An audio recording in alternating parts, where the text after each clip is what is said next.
Under the scorching summer sun in Charleston, South Carolina, a quiet suburban street turned into the stage for a deadly standoff. Two police cruisers sped down the road, closing in on a sleek black sedan that wasn't even speeding. Suddenly, sirens wailed, red and blue lights flashed, and a harsh voice barked through the megaphone. Within seconds, a tall black man stepped out of the driver's seat, hands raised high, his gaze calm, his breathing measured, like a man counting down in his head. Two officers jumped out, guns drawn, shouting for him to get on his knees. But before the tension could explode, the man simply raised an eyebrow, reached into his jacket pocket, and pulled out a black leather wallet, revealing credentials that made the officers' faces drain of color. Federal Bureau of Investigation, *. The afternoon heat in Charleston, South Carolina, had a way of settling into your bones. It wasn't the dry, searing kind you'd find in the desert. This was thick, oppressive humidity that clung to your skin and made the air feel heavy. Spanish moss draped lazily from the branches of centuries-old oak trees, their shadows spilling across cobblestone streets that wound through neighborhoods steeped in both beauty and history. Pastel-colored row houses lined the waterfront, each one a postcard of Southern charm. Tourists wandered King Street, ducking into boutique shops and sipping iced tea on shaded patios, oblivious to the undercurrents of tension that still flowed. Quietly through the city, Marcus Ellington had always been fond of Charleston's deceptive calm. On the surface, it was a place where neighbors greeted each other on front porches, and the rhythm of the tide seemed to dictate life itself.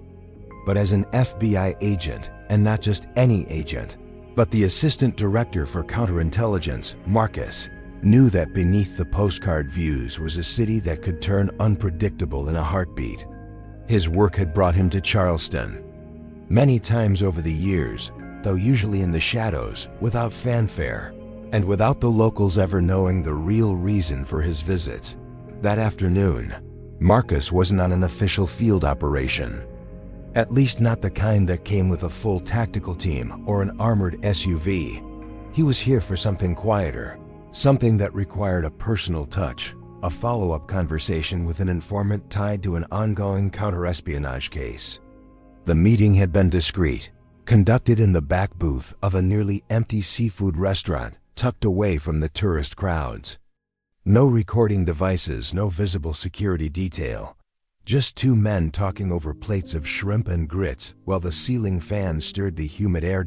When Marcus stepped out of the restaurant and slid into his black Lincoln Continental, the air conditioning blasting against his suit, his mind was already shifting to the next steps in the investigation. The information he had just received was sensitive, a potential leak inside a federal contractor's office in the city, but it wasn't something that screamed imminent danger. That's why, as he eased out of the parking lot and onto a quiet street, the sound of tires screeching behind him immediately set off alarm bells in his head. Marcus checked the rearview mirror. Two Charleston Police Department cruisers had swung out from a side street, their sirens erupting in unison.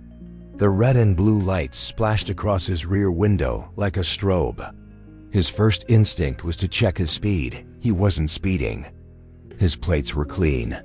There was nothing about his driving that should have triggered a stop. Still, Marcus knew better than to ignore the signal. He eased his car toward the curb, rolling to a smooth stop. Inside the Lincoln, Marcus's mind ran through possibilities. A case of mistaken identity, a random spot check, something connected to his investigation. His instincts told him this wasn't random. In his years of service, Marcus had read enough reports to know how quickly routine stops could spiral, especially for black men driving expensive cars in certain neighborhoods. And while he carried an FBI badge, he also carried the knowledge that not everyone respected it, or him, on sight. The street they were on was narrow, flanked by a stretch of faded brick buildings on one side and a row of small, weather-worn houses on the other. A few residents leaned against porches or peered out from behind screen doors, drawn by the sirens. The air was thick with the smell of asphalt baking under the sun. Marcus kept both hands on the steering wheel, his posture relaxed but deliberate. He could feel the weight of his sidearm under his jacket, but that wasn't the tool he was planning to use today. From the corner of his eye, he saw the first officer step out of the cruiser, tall, broad-shouldered, white, wearing mirrored sunglasses that hid his eyes. The officer's hand hovered near his holstered gun, his movements brisk, his shoulders tight. A second officer emerged from the other cruiser, slightly shorter, moving with the same tense energy. Marcus had been in situations where armed men were seconds away from pulling the trigger. He'd learned that the first few moments of contact were everything. Tone, body language, even the way you looked at someone could dictate the outcome. He rolled down his window before they even approached, letting the humid air flood in. The taller officer's voice cut through the noise of the idling engines. "Step out of the vehicle, now." Marcus didn't move immediately. "Officer, may I ask what this is about?" His tone was calm, steady, the same voice he used when interrogating suspects who thought they were in control. The officer's jaw tightened. "I said step out. Hands where I can see them." Marcus could see the tension in both men, the way their bodies leaned forward slightly, their hands poised for escalation. The second officer's gaze darted over the Lincoln, lingering just a little too long on Marcus's face before shifting to his suit and tie. There was no mistaking the undercurrent here. This wasn't about a broken taillight or expired tags. He opened the door slowly, stepping out into the heat, the sunlight glinting off the polished leather of his shoes. His 6'2" frame cast a long shadow across the pavement. Both officers' hands moved closer to their weapons. It was in moments like these that Marcus felt the duality of his life most sharply. In the bureau, he was a man with authority, trusted to make split-second decisions that could shape national security. Out here on the street, in the wrong eyes, he could be seen as nothing more than a suspicious black man behind the wheel of a nice car. The murmurs of the onlookers carried across the street. A woman whispered something to her neighbor. A man in a baseball cap pulled out his phone. Marcus kept his breathing slow. He knew how quickly this could go wrong, not just for him, but for the two men in front of him if they made the wrong choice. The taller officer took another step forward, his hand now fully resting on the grip of his sidearm. "On your knees, now." Marcus didn't flinch. He kept his eyes on the man, the faintest hint of a wry smile playing at the corner of his mouth. "You might want to hear who you're talking to before you make your next move." The shorter officer's brows knitted together. "Sir, comply or—" Marcus reached into his jacket pocket slowly, deliberately, making sure both officers could see every movement. For a split second, he felt the air between them tighten, the invisible thread that connected hesitation and action pulled taut. Then he withdrew a slim black wallet, flipping it open to reveal a gold badge and photo ID that caught the sunlight.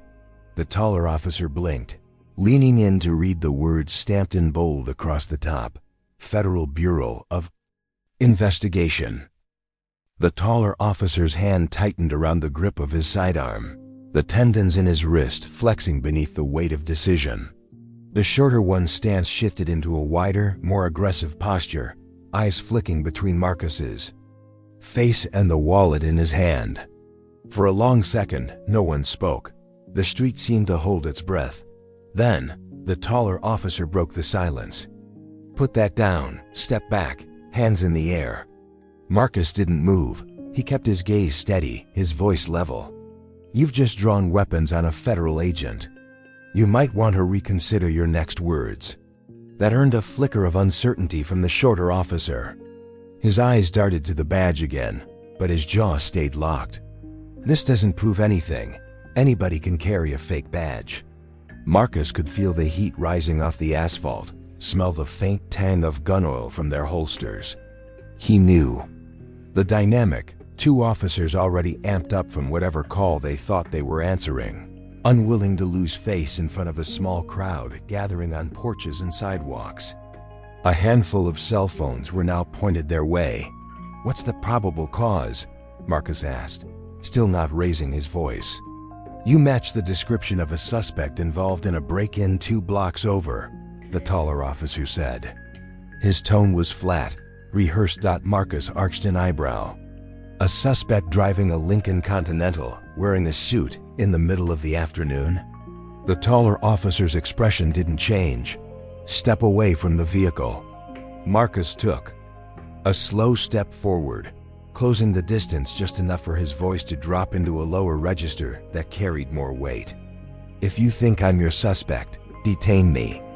But you will be making that arrest on record, and you'll be explaining to my field office why you pulled your weapons before identifying yourselves." The shorter officer's jaw clenched, his gaze flicking toward the growing audience of onlookers. Every second that passed was being recorded, every movement captured. Still, neither man lowered his weapon. Marcus made a calculated decision. He reached into the inner pocket of his jacket again, slower this time, and withdrew a second item. A laminated ID with a holographic seal, a QR code, and his full credentials. He held it out for the taller officer to take. The man hesitated, then stepped forward, snatching it from Marcus's hand. His mirrored sunglasses reflected the street scene. Marcus standing tall, neighbors leaning forward to watch, the shorter officer's hand still hovering over his holster. As the taller officer read, his posture stiffened, his eyes flicking up briefly before returning to the card. "Assistant Director, Counterintelligence." The words came out slowly, as though saying them out loud made them harder to ignore. The shorter officer shifted his weight. "Why are you here in Charleston?" His tone was laced with suspicion. "That's classified," Marcus said plainly. "But I can tell you this. I have been in more dangerous rooms than this one. And every single one of those rooms had a better sense of procedure than what you're doing right now." The taller officer handed the ID back, but not without one final glance at it, as if still searching for a reason to doubt. "We had a call," he muttered. "You match the description." Marcus slid the card back into his jacket pocket. "Then the call was wrong, and you know it." One of the neighbors, an older woman in a faded floral dress, called out from her porch, "That man ain't no burglar. He's been coming to that restaurant for years."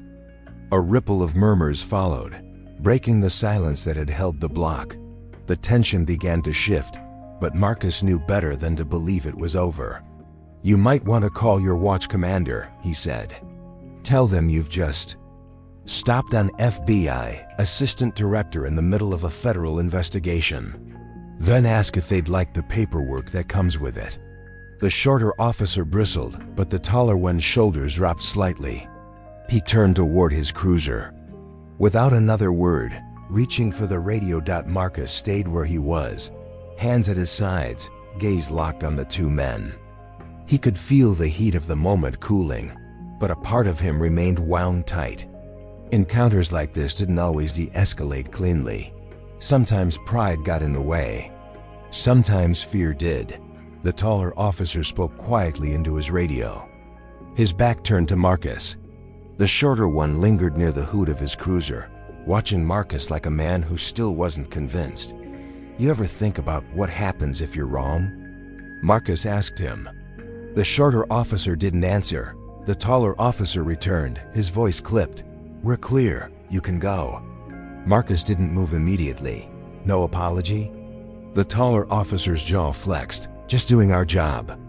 Marcus stepped closer, closing the gap between them until they were only a foot apart. His voice was low, steady, carrying a weight that was heavier than anger. "Then do it better." Without waiting for a response, he turned, opened the driver's door of the Lincoln, and slid back into his seat. The air conditioning blasted against his skin, but the heat in his chest didn't fade. As he pulled away from the curb, the crowd's murmurs followed him, a mixture of relief, curiosity, and something else he couldn't quite name. Marcus Didn't look back at the officers, but he knew the encounter wasn't over. Not really. In his line of work, moments like this had a way of circling back, pulling threads you thought were cut. What he didn't know, not yet, was that this mistaken stop had been anything but. Someone had made that call on purpose, and the real game was only just beginning. Marcus didn't go straight to the hotel. He drove aimlessly for 15 minutes, the Lincoln's engine purring as the streets of Charleston rolled by in the late afternoon heat. His eyes weren't on the scenery, they were fixed on the edges of the rearview mirror. The reflection was steady at first, but then he caught it, the faint glint of sunlight off a windshield, the same dark sedan lingering 2 car lengths behind no matter which turn he took. He tried 3 quick turns, each in a different direction. The sedan followed by the third. Marcus's pulse had shifted from simmering irritation to sharpened focus. This wasn't random. This wasn't curiosity. Someone was shadowing him, and they were doing it with enough restraint to make it clear. They were trained. He pulled into a nearly empty grocery store parking lot, choosing a space at the far end. The sedan rolled past, then slowed at the exit, as if waiting. Marcus noted the make, a late-model Dodge Charger, unmarked but with telltale black wheels and a barely visible light bar. Not local cops, he thought. Or at least not just local. Cops. Marcus sat for a moment, letting the Lincoln idle before making a decision. He tapped his phone, opening an encrypted app that bypassed the usual channels. The line connected in 2 rings. Ellington, a clipped voice said on the other. And Davis. I need a name check on a black Charger, South Carolina tags. Partial plate 6X7. Unmarked. Probable law enforcement. Ran into it after an incident with Charleston PD. There was a pause. Incident? They pulled guns on me. Someone called in a false suspect description that just happened to match me, and now I'm being tailed. A longer pause this time. You think it's connected? I think coincidences are rare in my line of work, Marcus said. I'll call you back in 15. Marcus ended the call, leaning back in the seat. 15 minutes was an eternity when someone was tracking you. He decided to shorten the gap, sliding the Lincoln into gear. He exited the lot and took a direct route toward the old industrial district near the river, a place with enough blind corners and narrow streets to test a tale's commitment. Sure enough, the Charger reappeared a block back. He led them through 2 quick turns, then abruptly swung into an alley between 2 aging brick warehouses. He killed the engine and stepped out, slipping into the shadow of a loading dock. 30 seconds. Later, the Charger rolled slowly past the alley mouth. Marcus caught the driver's profile, a white male in his late 30s, clean cut, wearing a collared shirt with no insignia, passenger seat empty. The man's eyes scanned the alley but didn't stop on Marcus. Either he was good at pretending, or not expecting his quarry to get out of the car. The Charger kept going. Marcus waited until it was gone, then returned to the Lincoln. His phone buzzed before he could start the engine. Davis's voice was low. Your Charger belongs to a task force. Not Charleston PD, joint operation. But here's the kicker, no open case files in that district today.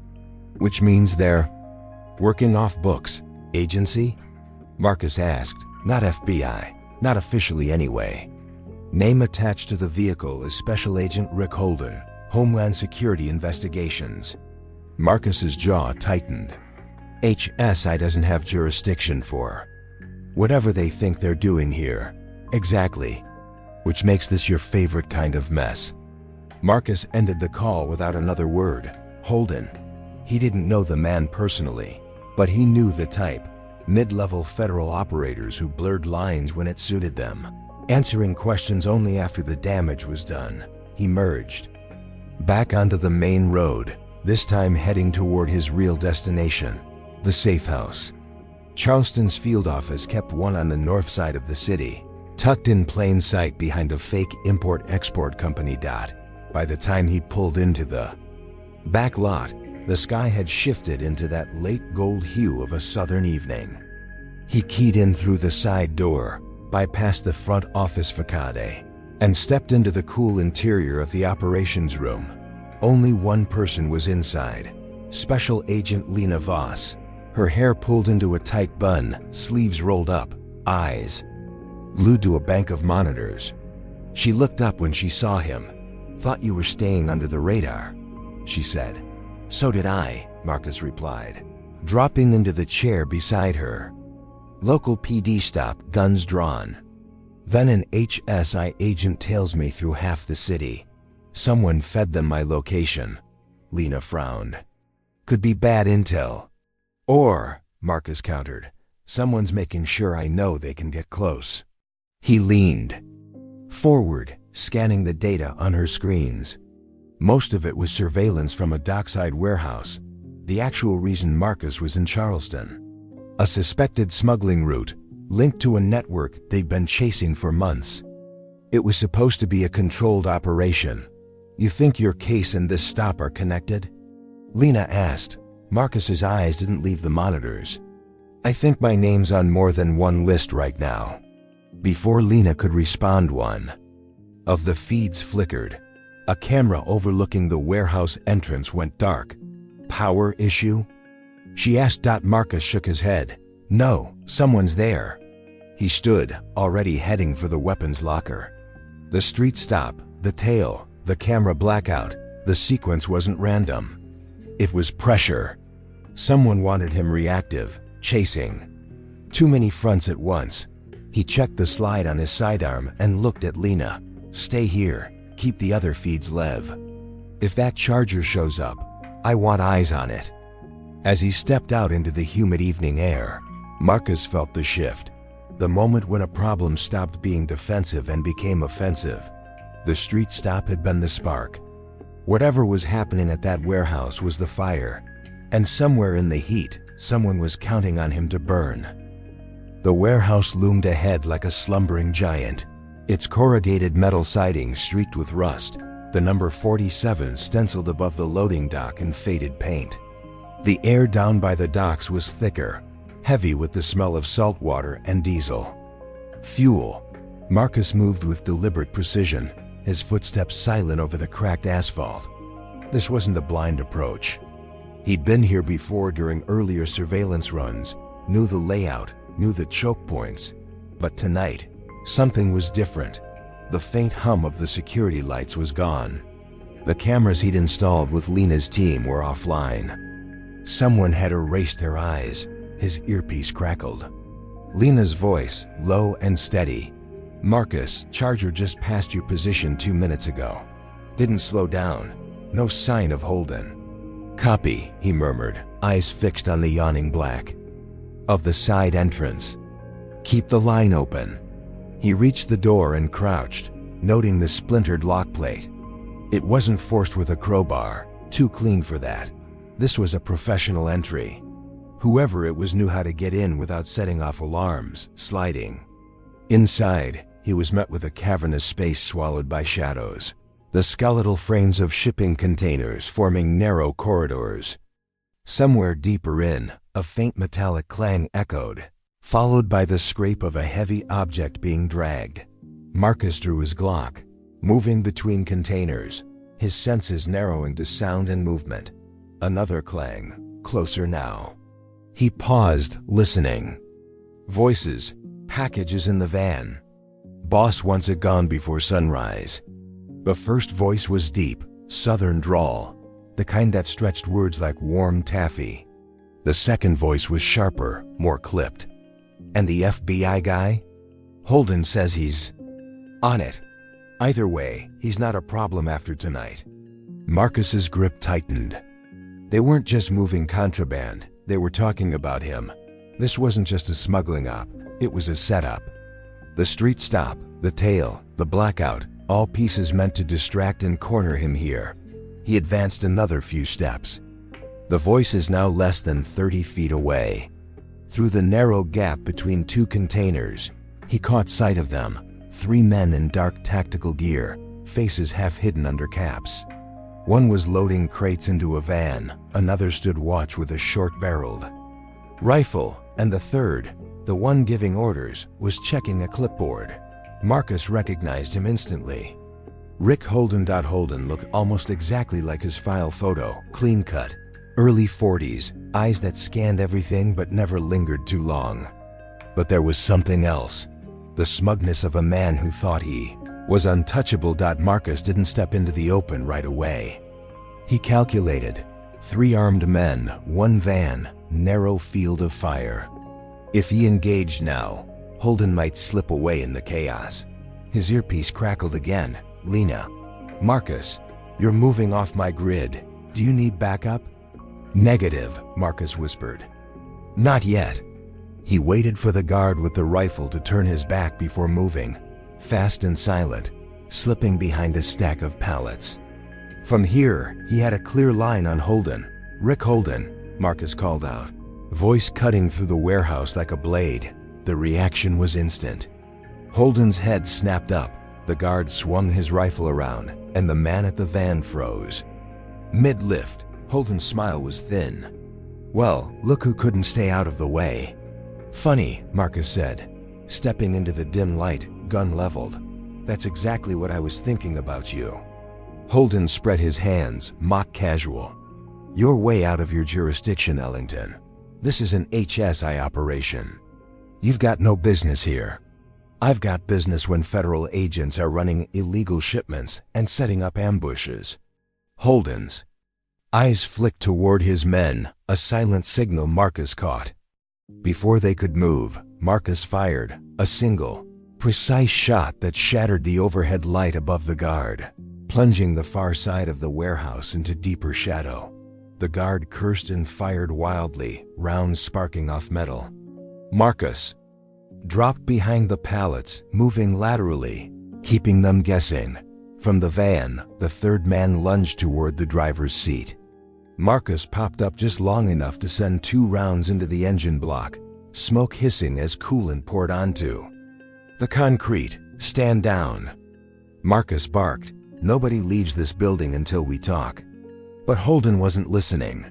He moved with the speed of someone trained, not toward Marcus, but toward an exit on the far side. His men kept firing in short bursts, covering him. Marcus knew he had seconds before Holden disappeared into the night. He took a deep breath, shifted position, and fired low, hitting the guard's leg. The man screamed, dropping his rifle. Marcus vaulted the pallets, closing the distance. Holden was almost at the exit when Marcus slammed into him, the 2 of them crashing to the floor. The clipboard skittered across the concrete. Holden fought hard, but Marcus had the leverage. In seconds, he had Holden pinned, one knee on his chest, gun trained between the man's eyes. This isn't over. Holden hissed. You're right, Marcus said, breathing hard. It's just starting. The distant wail of sirens began to rise, Lena's backup. Finally on the way. Marcus kept Holden pinned until the first tactical team burst through the side entrance, weapons up.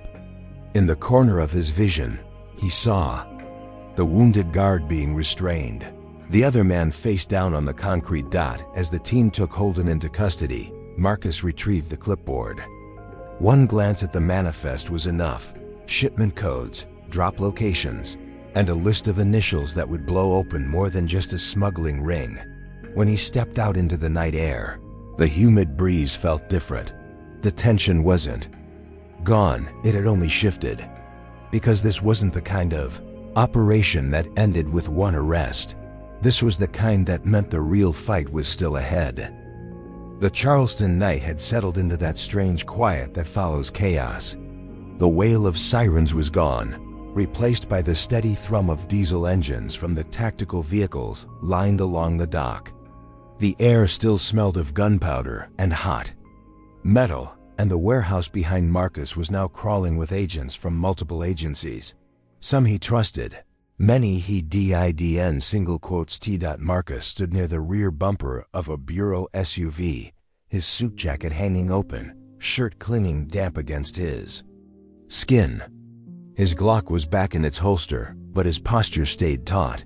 Like a man who knew the storm wasn't over just because the shooting had stopped, Lena approached, headset still on, tablet in hand. Her expression carried that mix of relief and concern he'd come to know well. "Holden's in custody," she said, "but he's not talking. He's demanding his lawyer and claiming the shipment was part of an ongoing interagency sting." Marcus's lips pressed into a thin line. Classic move. Layer it in enough bureaucracy and you can hide anything. She glanced at the clipboard he was holding, the same one he'd ripped from Holden's grip during the struggle. Marcus handed it over and Lena began flipping through. The manifest, her brow furrowing deeper with each page. "These drop locations. Marcus, 2 of them are inside federal facilities. And these initials." She looked up, eyes narrowing. "These are all high level. People with real clearance." Marcus scanned the perimeter, lowering his voice.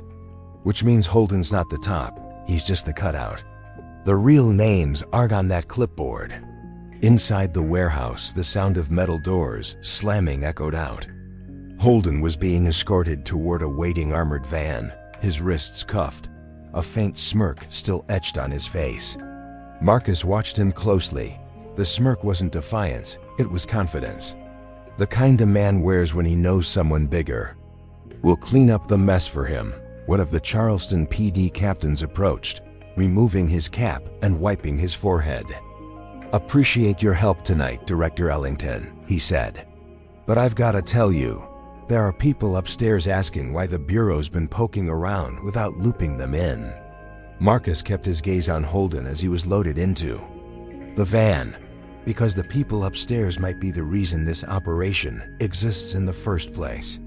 The captain hesitated, then nodded slowly, stepping away without another word. Lena returned the clipboard. "We can start with the shipment. Codes. Cross-reference with the manifest database in DC. See who signed off on the authorizations." Marcus slid the clipboard under his arm. "Do it quietly. If we send this through the normal channels, it'll vanish by sunrise." The armored van's engine rumbled to life. As it pulled away from the dock, Marcus caught Holden's gaze through the small, reinforced window. Holden's smirk didn't fade. If anything, it deepened. It wasn't the look of a man beaten. It was a warning. Lena followed his gaze. "You think he'll walk?" Marcus didn't answer right away. He thought about the initials, the erased security feeds, the professional breach of the lock. None of it was sloppy. This wasn't a back alley crew. This was something much more deliberate. Finally, he said, "He'll walk. And the people who put him here will make sure I know they can reach me anytime they want." Lena folded her arms. "So what's next?" Marcus turned away from the dock, scanning the dark line of the harbor beyond. The cargo cranes stood motionless in the distance, their skeletal frames lit by the cold glow of sodium lamps. He could feel the weight of the city pressing in, the sense that every move from here forward had to be precise. "Next," he said, "we find out who Holden answers to, and we make them very uncomfortable." They walked toward the Bureau SUV, the night breeze carrying the scent of salt and diesel. Marcus paused before getting in, looking once more at the empty stretch of road where the van had disappeared. He knew this wasn't the end. In fact, it felt like the beginning of something far more dangerous. And as much as he hated it, he also knew this was exactly where he belonged, in the fight, in the shadows, chasing the kind of truth that could get a man killed. The SUV door shut with a dull thud, and the engine came to life. The vehicle rolled forward, away from the docks, leaving the dark water behind. But somewhere in that darkness, Marcus could still feel eyes on him. The wheels of the Bureau SUV hummed against the highway as Charleston's harbor lights faded into the rearview mirror. Marcus sat in the passenger seat, jacket draped across his lap, the clipboard of shipping manifests resting on top of it. Beside him, Lena drove in silence, the faint glow of the dashboard casting her face in shades of green and blue. The night had grown cooler, But the heaviness in Marcus's chest hadn't eased. Every name, every code on that clipboard was a thread leading upward, and he knew some threads, once pulled, could bring the entire structure down.